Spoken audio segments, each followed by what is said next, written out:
байна. За баярлалаа. Тэгэхээр энэ туршилтын төслийн үргэлжлэх хугацаа нь одоо ямар хугацаатай юм бэ?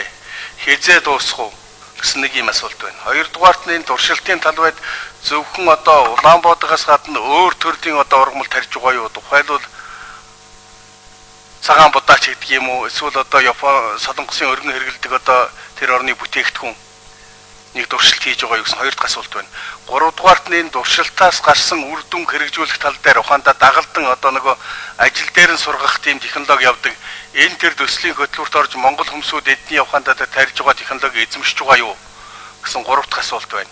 Дөрөвдүгээрт нь энэ төслийн үр дүн гэр нь цаашдаа хувийн салбар хэрэгжүүлэх юм уу эсвэл улс өөрөө одоо тарилангийн аж ахуй байгууллагад хэрэгжүүлнэ гэж бодож байгаа юм уу? Би яагаад энэ асуудлыг асууж байна гэхээр сүүлийн үед манай яам газруудаас орж ирж байгаа саналд энэ төрийн дэвшлийн гэдэг юм одоо улсын секторыг давуу дэмжих юм бодлого нэлээд зохицоод байдаг болчихлоо. Гэтэл улсын их хурлаас бол төр хувийн дэвшлийн бодлогын хамтын ажиллагааны бодлогын баримтчгийг нэгдүгээрт баталсан. Хоёрдугаарт манай барьж байгаа бодлого бол энэ дотоодын нийт бүтээгдэхүүний 80% үйлдвэрлэж байгаа хувийн секторыг дэмжих байгаа шүү дээ. Тийм учраас энэ завгар аж ахуй дээр одоо бий болсон бүтээгдэхүүнийг цааш нь аваад явах аж ахуйн нэгжийг хүнсэт аж ахуйн бодлого барьж байгаа яам ер нь юуг төсөөлж байгаа юм бэ? Хувийн сектор байх уу, улсын байх уу, эсвэл госломл байх уу гэсэн.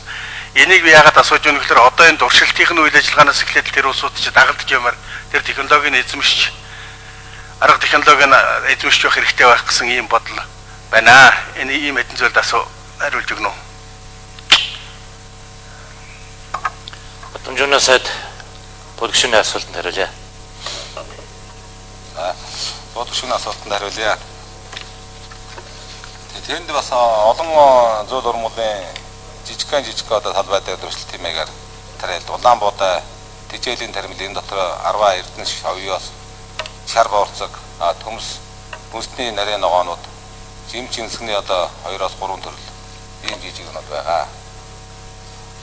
Хоёрдугаарт нь ер нь халах голын тэр бүс нутгийн хөгжлийн гол зүтгэх хүч нь бол хувийн хвшилтээр тодорхойлож, хувийн эдийн засгийн тодорхойлож явнаа гэж.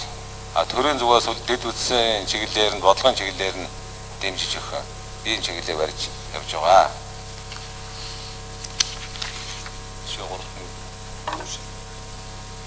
Хугацаа 2012 онд тэр загвар аж ахуйг Монголд дуусгаж хүлээлгэж хугацаатай ажиллаж байгаа.